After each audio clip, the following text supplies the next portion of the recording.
అసత్యాన్ని ఆకాశమంత ఎత్తులో చూపించాలని అడవి గాడిదలు ఓండ్ర పెడుతుంటే క్రైస్తవుడు సత్యాన్ని స్థాపించడానికి గాండ్రిస్తున్నాడు.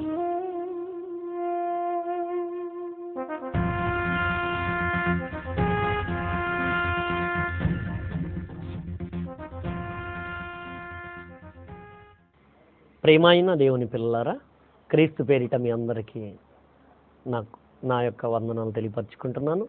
ఈ కార్యక్రమాన్ని ప్రారంభించుకుందాము, ప్రార్థనతో ప్రారంభించుకుందాం. అందరూ ఏకీభవించారు. సర్వోన్నతుడా, మహాశక్తి గల దేవ, మమ్మను మిక్కిలి ప్రేమించుచున్న కన్న తండ్రి, మీ యొక్క ఉన్నతమైన మహిమను మేము వెదజల్లటానికి ఈ సమయంలో మీరిచ్చిన అవకాశంలో మాట్లాడనై ఉన్న నేనును, విననై ఉన్న ప్రతి బిడ్డను మీ యొక్క ఉన్నతమైన మాటతో ఏకీభవించి మీకు మహిమ ఘనత అపారమైన స్థాయిలో తేవటానికి, మీ యొక్క మహిమలో మేము సురక్షితముగా నడిచి మీ యొద్దకు సురక్షితంగా నిత్య మహిమకు చేరుకోవటానికి, నిత్య జీవులుగా మేము స్థిరపడడానికి తగినట్లుగా మాకు సహాయం సహకారం పూర్తి స్థాయిలో పరిశుద్ధాత్మ సహాయం సహకారముగా మాకు అందించి ఈ సమయంలో మాకు తోడుగా ఉండమని వేడుకుంటూ ఈ ప్రార్థన మీ ప్రియ కుమారుడైన మా రక్షకుడును అయిన యేసుక్రీస్తు వారి నామమును మీకు సమర్పించుకొనుచున్నాము తండ్రి. ఆమేన్. ప్రియమైన దేవుని పిల్లలారా, మనము అపవాది తంత్రములు మొదటి భాగము పూర్తి చేసుకున్నాము. చాలా గొప్ప విషయాలు దేవుడు మనకు తెలియపరిచాడు మొదటి భాగంలో. ఇది రెండవ భాగము. ఈ రెండవ భాగంలో మనము ఆసక్తికరమైన విషయాలు తెలుసుకుందాం. బైబిల్ మహాగ్రంథం నందు అపవాది తంత్రాలు ఎలా ప్రయోగిస్తున్నాడండి? బయట నుండి ప్రయోగించటానికి బదులు వాడు లోపలికి వచ్చి మరీ దేవుణ్ణి వెక్కిరిస్తున్నాడండి. బైబిల్ నిజమైన దైవ గ్రంథమని మనము విశ్వసిస్తూ అనేకులకు ఈ మార్గాన్ని మనం తెలియపరుస్తూ వారిని ఆకర్షించటానికి మనం చేస్తున్న కష్టాన్ని వ్యర్థం చేస్తూ మనల్ని నిరుత్సాహపరుస్తూ రాబోయే వారిని రానియకుండా ఉన్నవారినే వారిలో కలుపుకోవటానికి వాడి సమాజం అంటూ బయలుదేరిందండి. సమాజం బయలుదేరింది. సాతాను యొక్క సమాజం బయలుదేరింది. ఆ రోజుల్లో దేవుడు ప్రవక్తలను పెట్టినప్పుడు ప్రవక్తల దగ్గర మాటలు దొంగలించే ప్రవక్తలు, అబద్ధ ప్రవక్తలు ఉన్నారు. తర్వాత కాలంలో అపోస్తలుల కాలంలో అపోస్తలులు చెప్తున్న మాటలను వారి యొద్దే దొంగలించి వాటిని వక్రీకరించిన అపోస్తలులు, దొంగ అపోస్తలులు ఉన్నారు. అలాగే ఈ రోజుల్లో అబద్ధ బోధకులు ఉంటారు. జాగ్రత్త అని దేవుడు ఎవరి ద్వారా మీరు మోసపోకుండా ఇదిగో పూర్తి చేసిన పరిశుద్ధాత్మ ప్రేరణతో పూర్తి చేసిన గ్రంథము బైబిల్గా నేను మీకు ఇచ్చాను అని అడ్వాన్స్ టెక్నాలజీని మనకు అప్పగించాడండి దేవుడు. మరి ఇలాంటి అడ్వాన్స్ టెక్నాలజీగా బైబిల్ అంతా పూర్తయి ఇంత గొప్ప తరంలో మనముండగా మనల్ని మోసం చేయటానికి మన బైబిలే చేత పట్టుకుని వస్తున్న వారి దగ్గర మనం మోసపోవచ్చా? మోసపోకూడదు. ప్రియమైన దేవుని పిల్లలారా, చూడండి, యేసుక్రీస్తు వారు చెప్తున్న ఒక గొప్ప మాటను చూడండి. లూకా సువార్త 21వ అధ్యాయము 15వ వచనం అండి. మీ విరోధులందరూ ఎదురాడుటకును కాదు అనుటకును వీలు కాని వాక్కును జ్ఞానమును నేను మీకు అనుగ్రహింతును. చూసారా? అంటే మీ విరోధులందరూ ఎంతమంది అయినా రానివ్వండి, ఎంతమంది వచ్చినా వారు ఎదిరించటానికి, అలాగే ఇది కాదు అని చెప్పటానికి వారికి వీలు కలగనంత విద్య నేను నేర్పిస్తాను, ఇదిగో బైబిల్లో ఇది ఉంది అని చెప్పేశారండి. చూసారా? ఇలా అపోస్తలులకు ఆ కాలంలో స్వయాన యేసుక్రీస్తు తన నోట మాటగా ఇస్తే, తర్వాత కాలంలో పేతురు గారు ఏమని చెప్తున్నారు చూడండి. పేతురు గారు రాసిన 2వ పత్రిక 3వ అధ్యాయము 2వ వచనం అండి. పరిశుద్ధ ప్రవక్తల చేత పూర్వమందు పలకబడిన మాటలను ప్రభు అయిన రక్షకుడు మీ అపోస్తలుల ద్వారా ఇచ్చిన ఆజ్ఞలను మీరు జ్ఞాపకం చేసుకొనవలెనను విషయమును మీకు జ్ఞాపకం చేసి నిర్మలమైన మీ మనస్సులను రేపుచున్నాను. చూసారా? అంటే పూర్వమందు ప్రవక్తలు పలికిన మాటలు, అలాగే అపోస్తలుల ద్వారా క్రీస్తు ఇచ్చిన మాటలు. ఈ రెండు మాటలను జ్ఞాపకం చేసుకోండి. మీరు విడవబాకండి ఈ విషయాలను. ప్రవక్తల మాటలు, అపోస్తలుల మాటలతో నిక్షిప్తమై ఉన్న బైబిల్ మహాగ్రంథము 66 పుస్తకాల సమ్మేళనముగా, బైబిల్ మహాగ్రంథముగా ఇప్పుడు మన చేతిలో ఉన్నది ప్రియమైన దేవుని పిల్లలారా. మరి ఇంత గొప్ప గ్రంథంలో ఉన్న మాటలు మనం నిర్లక్ష్యం చేస్తే నరకమనే అతి భయంకరమైన రాబో ఉగ్రత నుండి మనము ఎలా తప్పించుకుంటామండి? చెప్పండి. కాబట్టి మనం నిజంగా వక్రీకరించే వారు వచ్చినప్పుడు మనం భయపడకూడదు. మనం భయపడకుండా ఉండాలంటే ఏం చేయాలండి? ఒక రోగం వచ్చిందండి, ఒక పేషెంట్ హాస్పిటల్కి వెళ్ళాడు. హాస్పిటల్కి వెళ్ళిన తర్వాత ఆ రోగము తన శరీరంలో ఉన్న ఆరోగాన్ని పరాయి శరీరి దానిని తగ్గించి ఆరోగ్యాన్ని ఇచ్చాడంటే అతను ఎలా ఇవ్వగలిగాడు? పేషెంట్కి 60 సంవత్సరాలు, ఆ డాక్టర్ గారికి 30 సంవత్సరాలు అనుకోండి.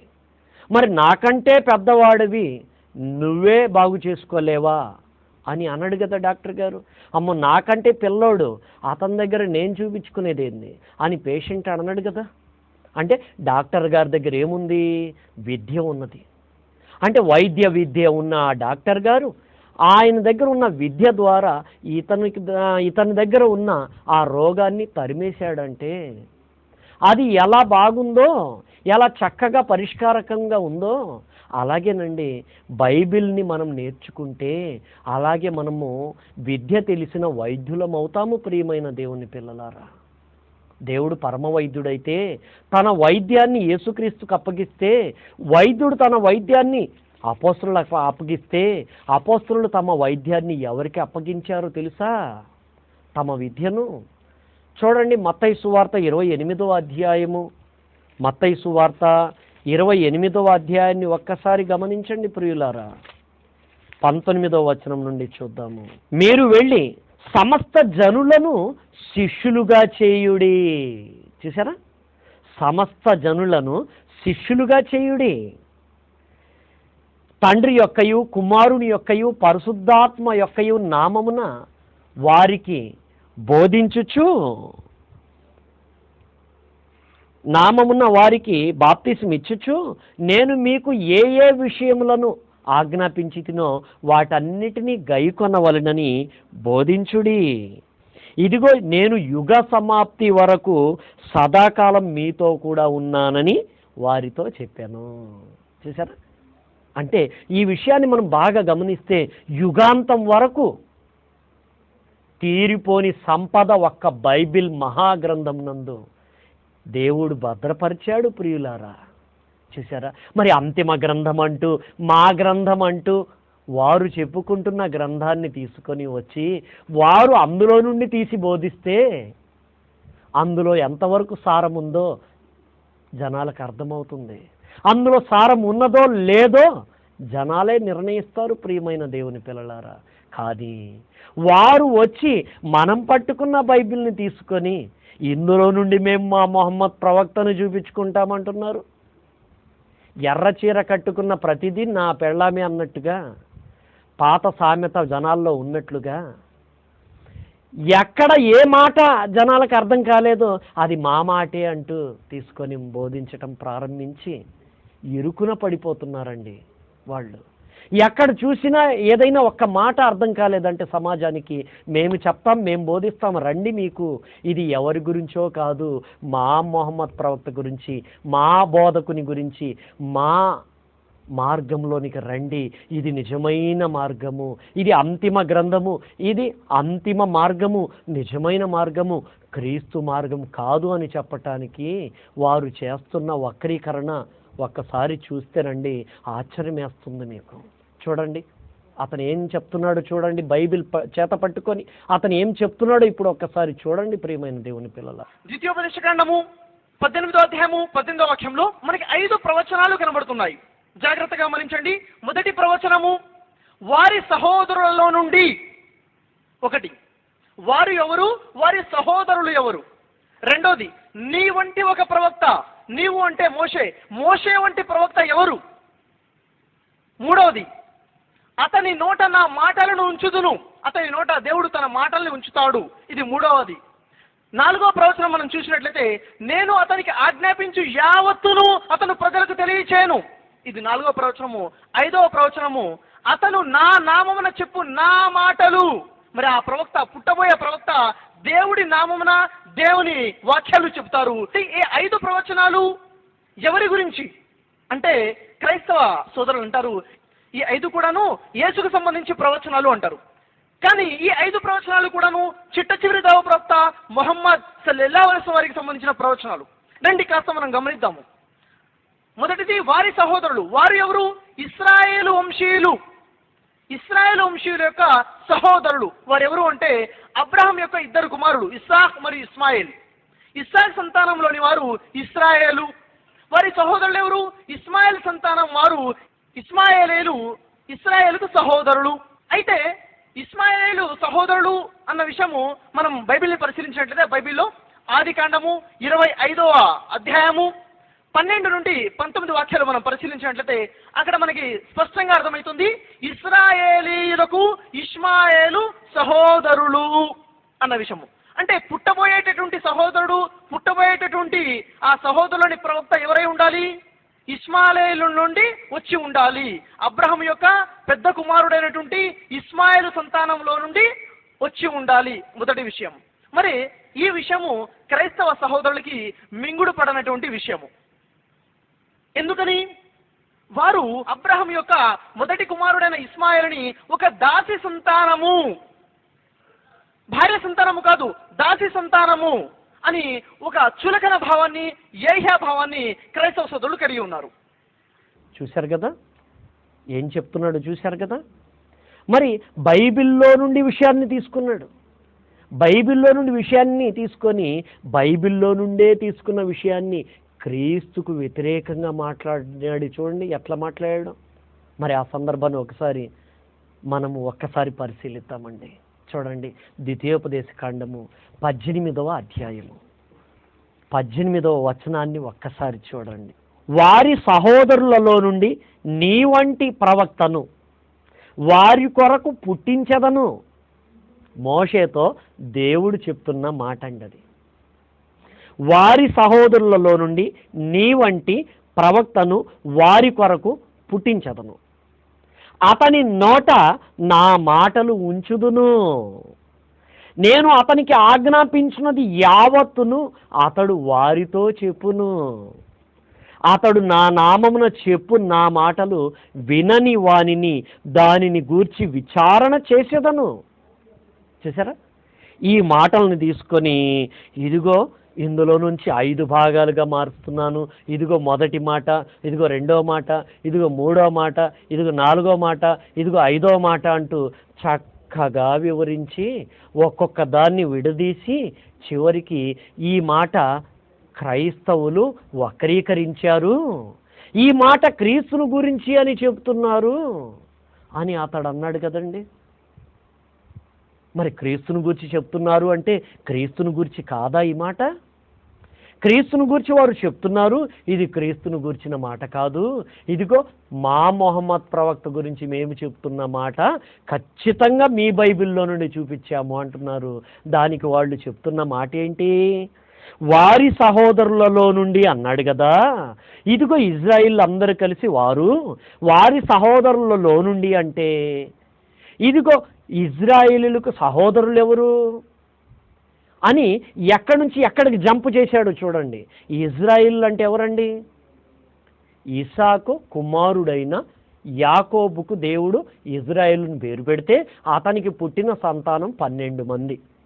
12 మంది అతనికి పుట్టిన సంతానం అయితే వాళ్ళు ఇజ్రాయేలీలు అని పిలువబడ్డారు.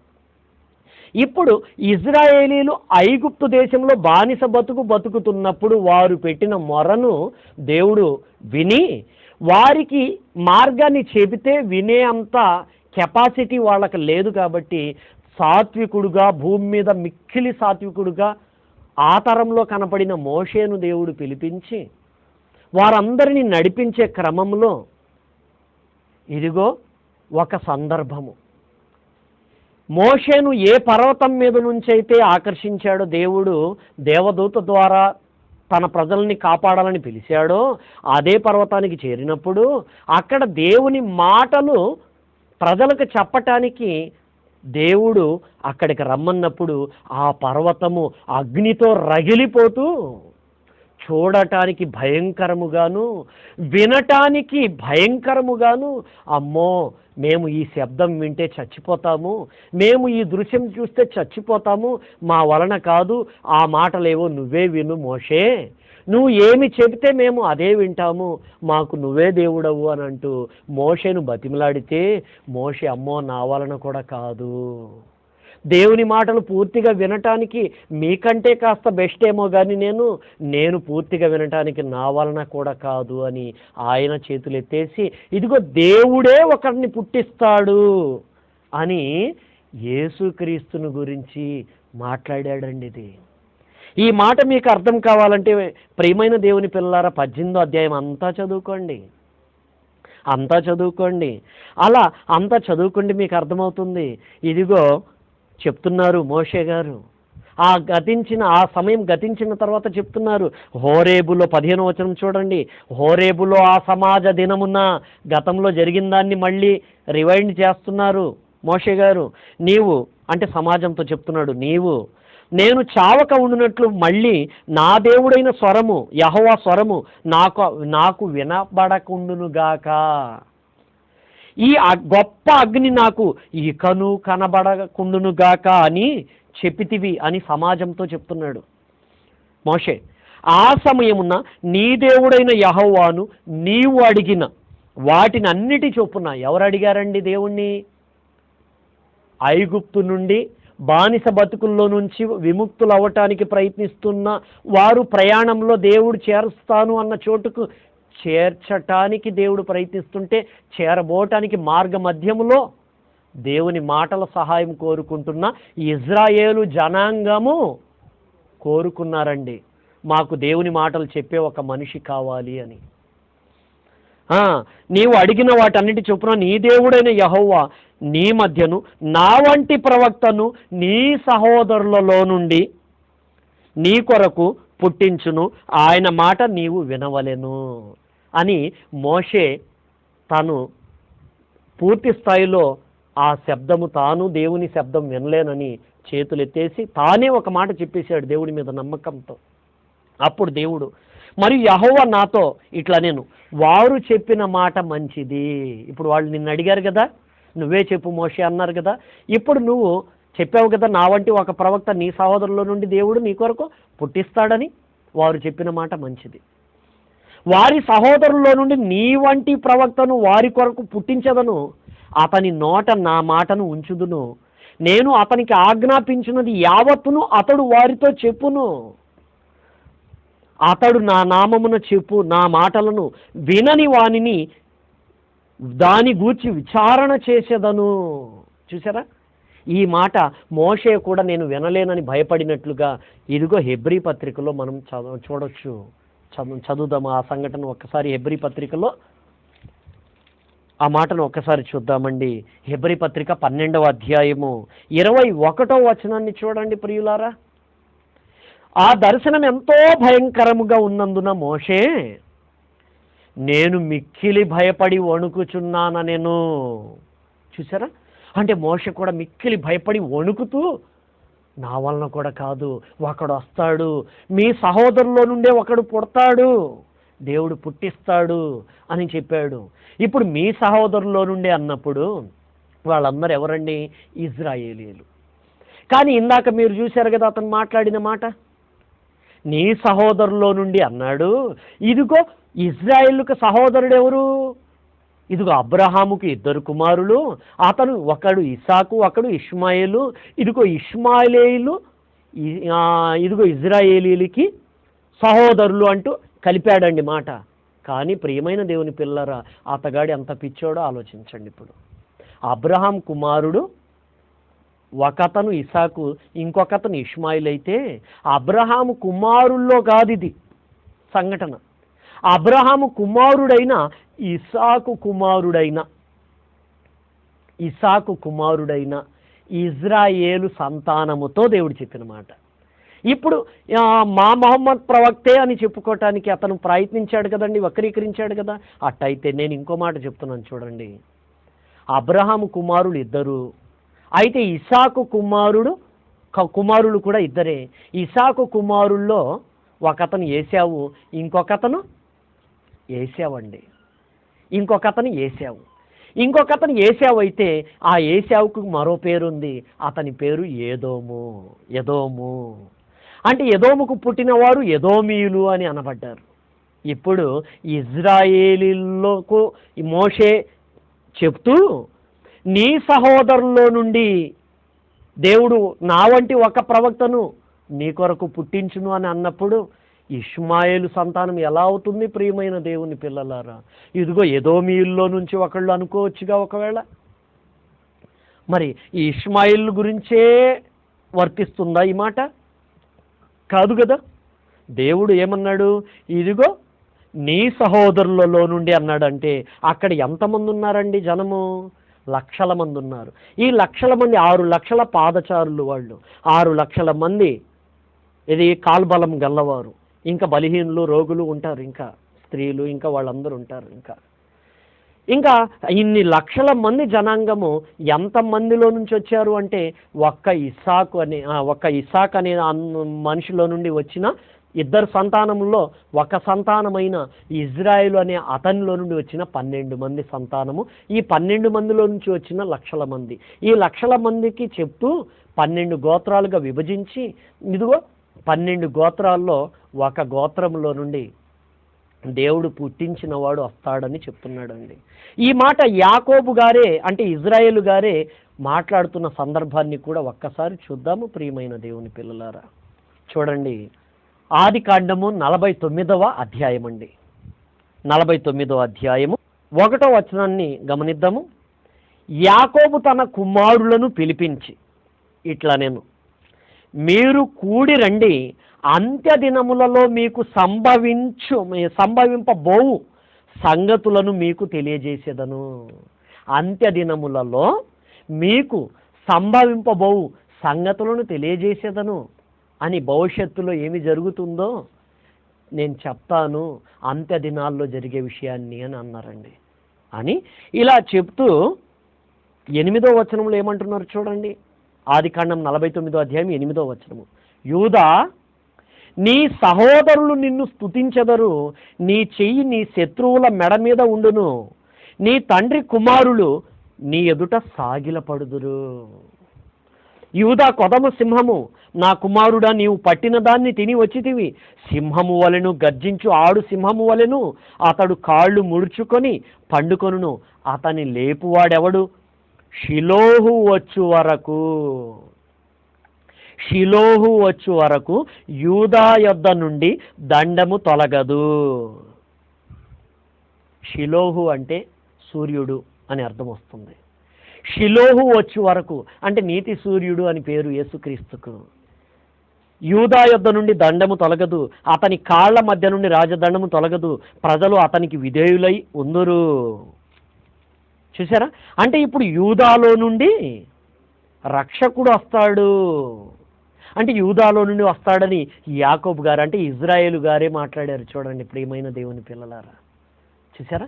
అంటే ఇప్పుడు ద్వితీయోపదేశ కాండము 18వ అధ్యాయంలో 18వ వచనం నుండి మనము అతను వక్రీకరించిన విషయాన్ని చూస్తే, ఇదిగో ఇక్కడ విషయం చూడండి. యూదా, నీ సహోదరులు నిన్ను స్తుతించెదరు అని అన్నాడు. అంటే ఇప్పుడు యూదా సహోదరులు ఎవరండి? మిగిలిన 11 గోత్రముల వారు. ఇప్పుడు మోషే గారు ఏం చెప్పారండి? నీ సహోదరులలో నుండి అని అన్నాడా? నీ పక్క సహోదరుల్లో నుండి అని అన్నాడా? నీ సహోదరుల్లో నుండి దేవుడు నా వంటి ఒక ప్రవక్తను నీ కొరకు పుట్టించును అని అన్నారు. చూసారా? ఈ మాట యేసుక్రీస్తును గూర్చే అని ఎంత స్పష్టంగా బైబిల్లో ఉన్నదో మరో చోట చూద్దాము. అపోస్తలుల కార్యాలు 3వ అధ్యాయము 22వ వచనాన్ని ఒక్కసారి చూద్దాం. స్పష్టమైన మాట అండి ఇది. మోషే ఇట్లనెను, ప్రభు అయిన దేవుడు నా వంటి ఒక ప్రవక్తను మీ సహోదరుల్లో నుండి మీ కొరకు పుట్టించును. ఆయన మీతో ఏమి చెప్పినను అన్ని విషయములలో మీరు ఆయన మాటను వినవలెను. చూసారా ప్రియమైన దేవుని పిల్లలారా, ఎంత చక్కగా ఉన్నదండి ఈ మాట. ఎంత చక్కగా డైరెక్ట్గా స్పష్టముగా యేసుక్రీస్తుని గురించే మోషే గారు ద్వితీయోపదేశ కాండములో ఆయన మాటగా ఏమాట, మీ సహోదరులో నుండి మీ కొరకు దేవుడు నా వంటి ఒక ప్రవక్తను పుట్టించును, అతడు చెప్పిన మాటలు మీరు వినవలెను అని ఖచ్చితంగా చెప్పిన మాట ఎవరి గురించండి? యేసుక్రీస్తు గురించి అని నిర్ధారణ అయిపోయింది ప్రియమైన దేవుని పిల్లలారా. చూసారా యేసుక్రీస్తు ఇందాక చెప్పినట్లుగా లూకా సువార్త 21వ అధ్యాయము 15వ వచనాన్ని ఒక్కసారి జ్ఞాపకం చేసుకోండి. మీ విరోధులందరూ ఎదురాడుటకును కాదనుటకును వీలు కాని వాక్కు నేను మీకు అనుగ్రహింతును. చూసారండి బైబిల్ ఎంత గొప్పదో చూసారా ప్రియమైన దేవుని పిల్లలారా. సకల జనులను సమస్త జనులను శిష్యులుగా చేయమన్నాడండి యేసుక్రీస్తు. యుగాంతం వరకు ఇదే జరగాలని అన్నారండి. కాబట్టి యుగాంతం వరకు మనం పట్టుకున్న ఈ బైబిల్ మహాగ్రంథం మనం వదలకూడదు ప్రియమైన దేవుని పిల్లలారా. యేసే రక్షకుడని, యేసులోనే దేవుడున్నాడని మనం ఘంటాపదంగా నిరూపిద్దాము. ఏకీభవించండి, ప్రార్థన చేసుకుందాము. సర్వోన్నతుడా, మహాశక్తి గల దేవ, మహోన్నతమైన మీ మాటలో ఉన్న శక్తిని సత్కార్యముల నిమిత్తము బిడ్డలకు సత్కార్యములలో విజయోత్సవంతో ప్రతి స్థలమందు ఊరేగించటానికి ఈ సమయంలో బిడ్డలందరినీ ఆకర్షించి అద్భుతమైన మాటలు నా నోట పలికించి విననై ఉన్న వారందరినీ కూర్చుండబెట్టి వినిపించి ప్రతి ఒక్కరిని తండ్రి మీ యొక్క కృపాహస్తముతో తాకారు. మీ యొక్క ఉన్నతమైన మాటతో బిడ్డలందరినీ తమ తమ బాధల్లో నుండి, శ్రమల్లో నుండి, కష్టాల్లో నుండి, కన్నీళ్ళలో నుండి, అనారోగ్యాల నుండి నిత్య శక్తితో, నిత్య ఆరోగ్యంతో, నిత్య ఐశ్వర్యంతో బిడ్డలను నిత్య మహిమలో చేర్చుకోవటానికి ఈ కాసేపు మీరిచ్చిన అద్భుతమైన శక్తిని బిడ్డలు మీరిచ్చు ఆరోగ్యముగా, మీరిచ్చు ఐశ్వర్యముగా, మీరిచ్చు సమాధానముగా బిడ్డలు స్వీకరించి తమకున్న శ్రమలు, బాధలు, కష్టాలు, కన్నీళ్లు, వేదనలు, ఆవేదనలో నుండి బిడ్డలు మీ కృపతో బయటికి వచ్చి దేవుడు క్రీస్తులోనే ఉన్నాడని ఘంటాపదంగా బిడ్డలు కృతజ్ఞతా స్తోత్రాలు నిండు హృదయముతో ఎల్లప్పుడూ అన్ని స్థితుల యందు స్పష్టముగా చెల్లించే మంచి బిడ్డలుగా బిడ్డలను తీర్చిదిద్దగలరని ఎంతో ఆశపడుతూ ఈ ప్రార్థన మీ ప్రియ కుమారుడును మా రక్షకుడును అయిన యేసుక్రీస్తు వారి నామమును మీకు సమర్పించుకొనుచున్నాము తండ్రి. ఆమేన్. తండ్రి అయిన దేవుని ప్రేమ, ప్రియ కుమారుడైన యేసుక్రీస్తు వారి కృప, పరిశుద్ధాత్మ దేవుని సహవాసము ఇక్కడ వాక్యాన్ని విని అలాగే నడవటానికి సిద్ధపడిన ప్రతి ఒక్కరికి, అలాగే లోకంలో ఉండు పరిశుద్ధులందరికీ ఇప్పుడును ఎప్పుడును ఎల్లప్పుడూ తోడు నీడగా ఉండి కాచి కాపాడునుగాక. ఆమేన్. అందరికీ క్రీస్తు పేరిట శుభాభివందనాలండి.